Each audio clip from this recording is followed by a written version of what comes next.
Transients in Arcadia.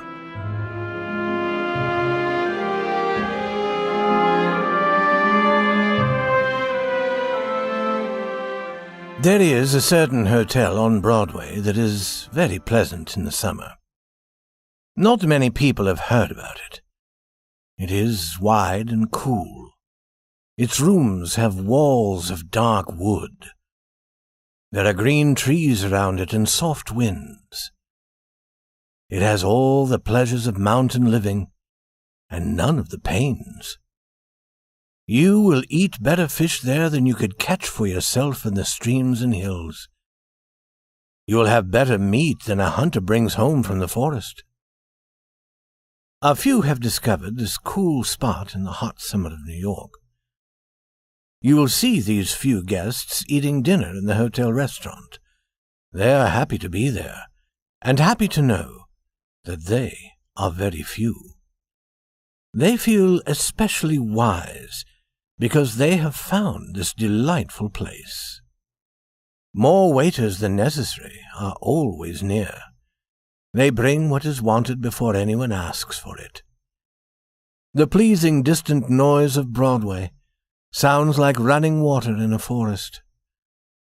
At every strange footstep, the guests turn quickly and look. They are afraid that the restless pleasure-seekers will find their hotel and destroy its pleasant quiet. And so these few live during the hot season. They enjoy the delights of mountain and seashore. All is brought to them in their Broadway hotel. This summer, a lady came to the hotel giving this name: Madame Eloise d'Arcey Beaumont. The name was like a name in the story of a great romance. And Madame Beaumont was the kind of lady the Hotel Lotus loved. She was beautiful, and her manner was very fine. Everyone wished to serve her. The other guests believed that, as a guest, she was perfection. This perfect guest did not often leave the hotel. In this, she was like the other guests of the Hotel Lotus. To enjoy that hotel, one needed to forget the city. New York might have been miles away. At night, sometimes one might go out, but during the hot day one remained in the cool shade of the Lotus. Madame was alone in the Hotel Lotus. She was alone as a queen is alone because of her high position. She rose from bed late in the morning. She was then a sweet, soft person who seemed to shine quietly. But at dinner she was different. She would wear a beautiful dress. I cannot find words fine enough to tell about it. Always there were red flowers at her shoulder. When the head waiter saw a dress like this, he met it at the door. You thought of Paris when you saw it, and of the theatre, and of old romances. A story about Madame Beaumont was told among the guests in the Hotel Lotus. It was said that she was a woman who had travelled all over the world. It was said that she knew the most important people everywhere. It was said that in her white hands she held the future of certain nations. It was no surprise, they said, that such a lady should choose the Hotel Lotus. It was the most desirable and the most restful place in America during the heat of summer. On the third day of Madame Beaumont's stay in the hotel, a young man entered as a guest. His clothes were quiet, but good. His face was pleasant. His expression was that of a man who had travelled and could understand the world. He said that he would remain 3 or 4 days. He asked about the sailing of certain ships. He seemed to like this hotel the best of all he had known. The young man put his name down on the list of hotel guests. Harold Farrington. It was a name with a fine sound, and the young man belonged perfectly in the quiet life of the Lotus. In one day he became like all the other guests. Like them, he had his table and his waiter. He also had the same fear that the wrong people might suddenly discover this hotel and destroy its peace. After dinner on the next day, Madame Beaumont dropped something as she passed Harold Farrington's table. He picked it up and, following her, returned it. He spoke only a few quiet words as he did this, and she was pleased by his good manners. She knew that he was a gentleman. Guests of the Lotus seemed to understand each other very easily. Perhaps it was the result of having discovered this Broadway hotel. Guests felt sure that only especially fine people would enjoy the cool delights of the Lotus. Now, very quickly, a sudden friendship grew between Farrington and Madame Beaumont. They stood and talked for a few moments.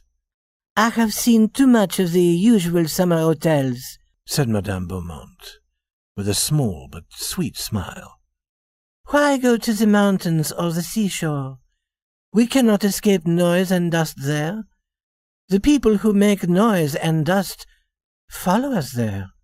"Even on the ocean," said Farrington sadly. "Those same people are all around us. What shall we do when they discover the Lotus?" "I hope they don't discover the Lotus this week," said Madame. "I only know one other place I like as well. It is the beautiful home of a prince in the mountains in Europe." "The best people," said Farrington, "are seeking for the quiet places like this one, where they can escape the crowds." "I promise myself 3 more days of this delightful rest," said Madame Beaumont. "The next day, my ship sails." Harold Farrington's eyes showed that he was sorry. "I too must leave then," he said, "but I am not sailing for Europe." "We cannot stay here forever, though it is so delightful," said Madame Beaumont. "I like it better than my usual life, which is too full of people. I shall never forget my week in the Hotel Lotus." "Nor shall I," said Farrington in a low voice, "and I shall never like the ship that carries you away." On their last evening, the two sat together at a little table. A waiter brought them something cool to eat. Madame Beaumont was wearing the same beautiful dress. She seemed thoughtful. When she had finished eating, she took out $1. "Mr. Farrington," she said with a smile that everyone in the Lotus loved, "I want to tell you something. I am going to leave early tomorrow morning because I must go back to work. I work selling women's clothes at Casey's shop. That $1 is all the money I have. I won't have any more till I get paid at the end of the week. You're a real gentleman, and you've been good to me. I wanted to tell you before I went. For a year I've been planning to come here. Each week I put aside a little of my pay so I would have enough money. I wanted to live 1 week like a rich lady. I wanted to get up in the morning when I wished. I wanted to be served by waiters. I wanted to have the best of everything. Now I've done it, and I've been happier than I ever was before. And now I'm going back to work. I wanted to tell you about it, Mr. Farrington, because I thought you liked me, and I liked you. This week I've told you many things that weren't true. I told you things I've read about. They never happened to me. I've been living in a story. It wasn't real. I wanted you to think I was a great lady. This dress I'm wearing, it's the only pretty dress I own. I haven't paid for it yet. I'm paying for it a little at a time. The price was $75. It was made for me at O'Dowd and Levinsky's shop. I paid $10 first, and now I have to pay $1 a week until it's all paid. And that's all I have to say, Mr. Farrington. Except that my name is Mamie Civiter, and not Madame Beaumont. Thank you for listening to me. This $1 is the $1 I'm going to pay for my dress tomorrow. And now, I'll go up to my room. As Harold Farrington listened, his face had not changed. When she had finished, he took out a small book and began to write in it. Then he pulled out the small page with his writing on it and gave it to her, and he took the $1 from her hand. "I go to work, too, tomorrow morning," he said, "and I decided to begin now. That paper says you've paid your $1 for this week. I've been working for O'Dowd and Levinsky for 3 years. Strange, isn't it? We both had the same idea. I always wanted to stay at a good hotel. I get $20 a week. Like you, I put aside a little money at a time until I had enough. Listen, Mamie, will you go to the pleasure park on Coney Island with me on payday?"